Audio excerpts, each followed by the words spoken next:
welcome back to the 1.3 injection micro project. So in the last episode I left us with the engine brackets, and I got them to a point where they were pretty much ready to weld into the car.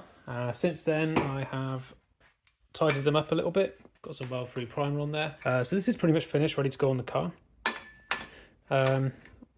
Since last time I cut a hole out here. This is just to help me get a nice seam weld on the inside when I attach it down here. I also added this notch here to help with water egress, because water is going to get stuck behind here.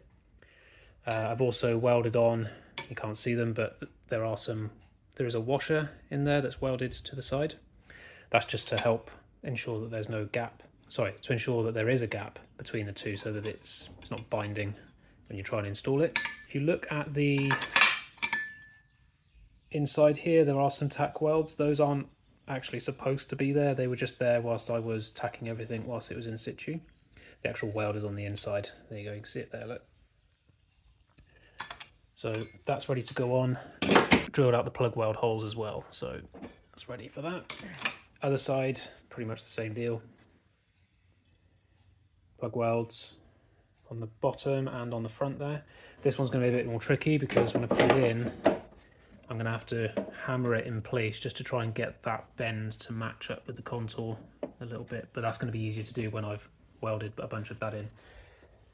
So before we do any of that, this engine needs to come out because I need to be able to get access down here. The other reason I need to remove the engine is because I need to be able to get down here so that I can start making the actual mounts for the engine. So I need to get in here, and I need to get down there, and it's just obviously I can't do that in situ because well, there's no access, so that's going to have to come out. Same with down here. I mean, this is a bit more access, but still it's going to be a lot easier if I can just work on everything outside of the car. I'm actually currently waiting on some material to help make the engine brackets, so for the time being we're just going to get these welded in today. Instagram followers of mine already know about this. This is a clutch master cylinder. I'm not sure if this is from an N16 Almira or from a P12 Primera. Might even be a P11 144 Primera, but basically it was sort of early 2000s Nissan with a hydraulic clutch. Going to need this because the clutch on the O2J gearbox is hydraulic, and the Micra natively uses a cable clutch. So I have the pedal, there it is, and I also have this as well. Now interestingly, if I bring it over to the car, so that is where the original clutch cable comes through. It goes down there and you follow it all the way down there to where the clutch would normally go. This, I don't know if you can already tell, but follows the exact same bolt positioning, so it should just fit. Of course I can't get it in right now because I've got this big German sausage in the way, so I'm going to give it a good test fit just to make sure once this comes out. But yeah, that's hopefully one thing off the list that I don't have to worry about. I should just be able to connect a clutch line here and then just connect it right down to here where the slave cylinder is, and it should just work. Of course, hopefully the pistons on either side are matched, otherwise you're going to end up with a really stiff pedal, so I guess we'll see when it's installed. What I've also got is this.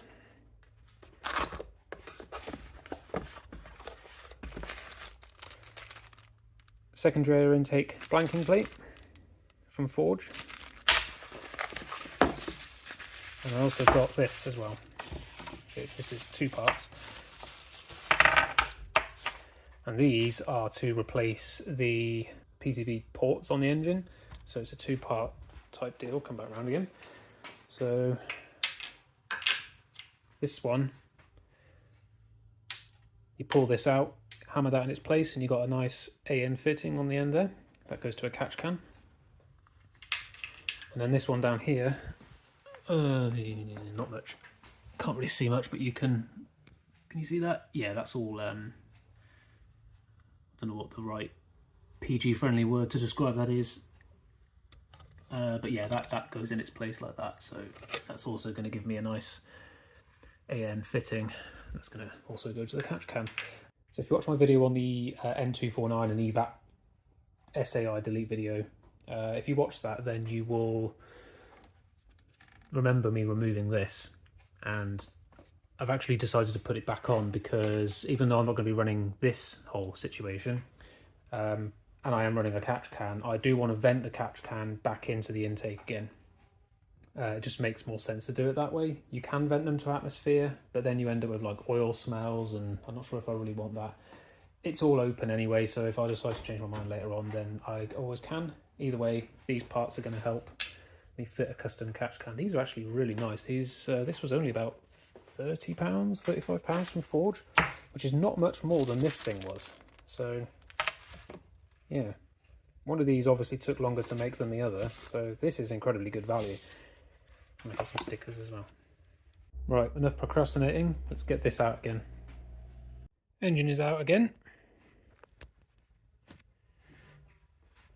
Now we have a bit more access to get to things. First thing I'm going to try, is because I'm kind of keen to see if it fits, is I'm going to try and put this clutch master cylinder in. Oh, the flies are back, by the way. If I turn the lights off, they go away. It's annoying because they come in through the open door at the front, and I like to have it open because I get a bit more light and a bit of airflow, but the flies make their way in and it's really difficult to get rid of them. Sorry if you can hear them, but they annoy me to no end. So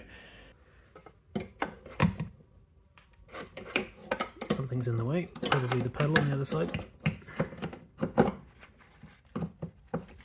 Yeah, it is the pedal on the other side. Yeah, but it fits. Hole spacing is the same. The hole that it fits through is the same. So I would remove the pedal from the other side, but I need to remove the dashboard for that, and I am not doing that today. Okay, and then the reservoir probably just sit on the bulkhead up here. This pipe is a little bit stiff. I should be able to extend this slightly if I need to, but that's where it would sit up there quite nicely. That's not going to hit anything either, which is ideal. And then we just got the clutch, which is probably going to come out straight out the side like that, come up along here and then down towards the gearbox. Right, next up is, now that we have access to everything, we're going to start grinding away some of the paint so that we can get some bare steel. First of all, I'm going to make some marks so that I know how to position the mounts, because these lines here are going to end up getting ground away when I remove the paint.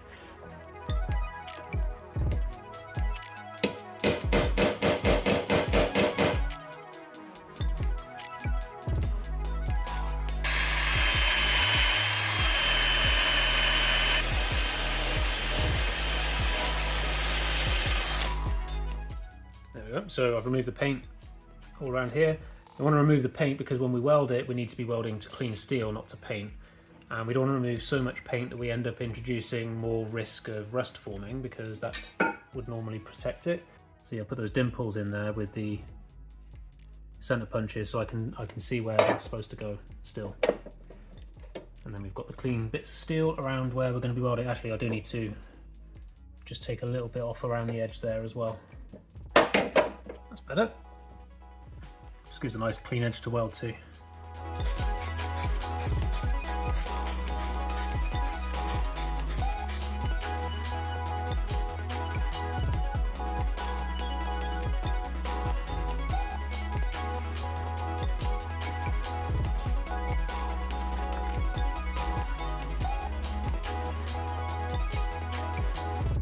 Right, so whilst I'm waiting for the etch primer to dry, I'm going to have a go at installing some of these shinies on. Forge wants you to follow the instructions, which I tried to do by scanning the QR code.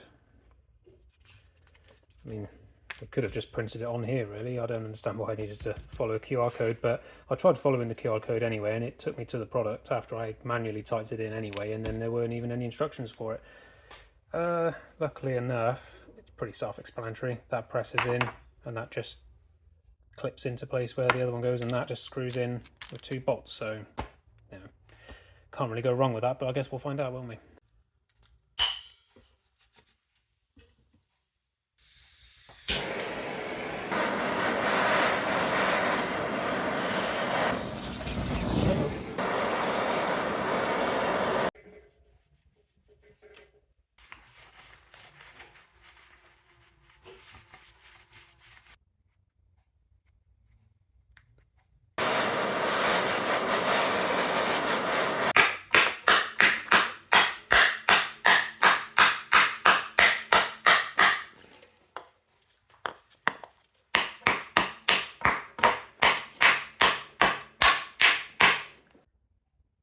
I've split the cam cover.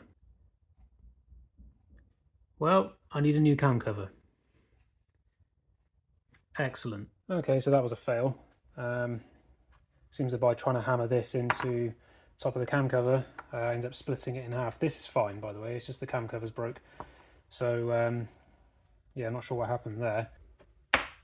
Might try putting this on, but kind of a bit bummed about it, to be honest.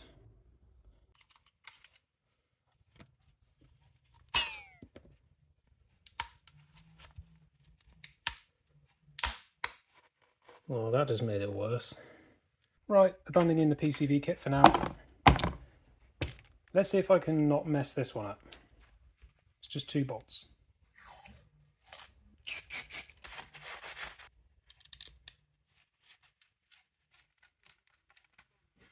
Oh, this thing. Shiny. Right, there we go, that's on. Can't really have messed that up, to be honest, it's 2 bolts. I may need to put some thread lock on them, but I'll do that at another time. Easily the cleanest part of the engine, because it's brand new. Yeah, looks good.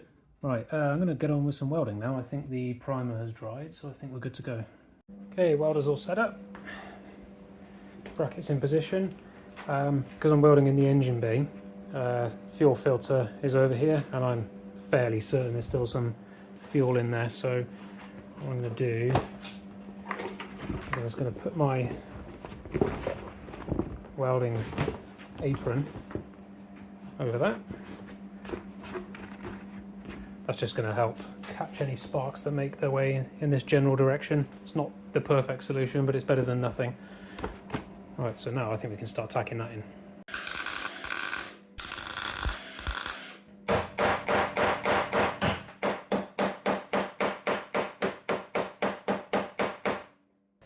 They're welded in.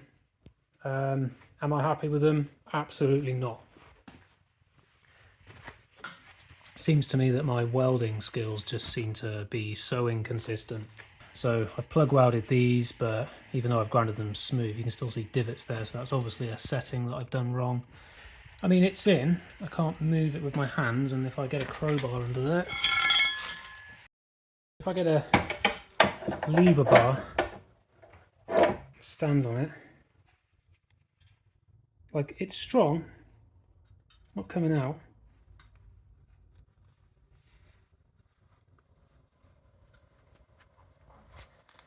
So I'm fairly confident that nothing bad is going to happen. I just don't really, it's not really happy with the quality of the weld. Oh, this one.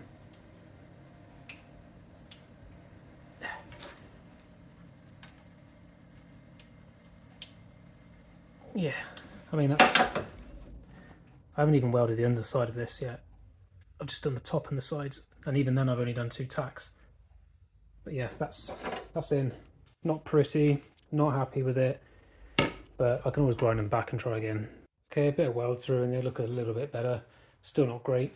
I'm gonna say consider these tacked in, not welded in, because that's pretty much all they're good for. Yeah, this is awful. I don't even think that's penetrated. That just looks, don't even look at that. That one came out all right, I think. Some of them went back over again and did it again. I changed the voltage. The voltage needs to go right up in order to actually do anything. These are just in here enough that I can put the engine back in and start making the mounts, since they can hold some weight, which is good. And when they get welded in properly, which will come later on, then I can actually do a better job of it, hopefully. Anyway, today's just been a bit of a write-off. Everything from back braking to not being able to fit that thing. I can't even take it out. I think the only thing that really went well was that. And it won't even focus on it. Yeah, this. So gonna wait for my new materials to turn up and then hopefully come back tomorrow or another day, start making the mounts for the gearbox. And for the engine side, now that it's out and I can access it properly. And look what turned up whilst I was out. It's delivered by Every, so I'm surprised it even got it in the first place. That is a big chunk of steel. This cost me about £30, which is fairly expensive. So what we have here is a 1 meter length of 10 centimeter by 5 centimeter rectangular mild steel box section, and this is going to make up my gearbox mount and possibly also the engine side mount as well. One of the things I learned when making the chassis brackets was that it's very difficult to form certain shapes. So instead of trying to form complex shapes using a bending brake, I'm just going to buy a piece of material that's already mostly the shape I need it to be. So I picked this particular size because I measured how wide the mounts are on the gearbox, and they are about 40 millimeters or 4 centimeters. We measured the inside of there. That's almost spot on. So all I need to do, I might need to shim the inside slightly, but that's fine, is I just need to cut down here to turn this into a C channel or a U channel, and then just put a hole all the way through on each side, one there, and then there's one that's a little bit further down, because it's deep enough to pick up on all 3 of the mounts on the gearbox. So that's going to save me a bunch of time. All I've basically got to do is drill 3 holes and cut the bottom off. It's going to be nice and easy. And then from the top, I just need to build up a bit of structure to meet the bushing.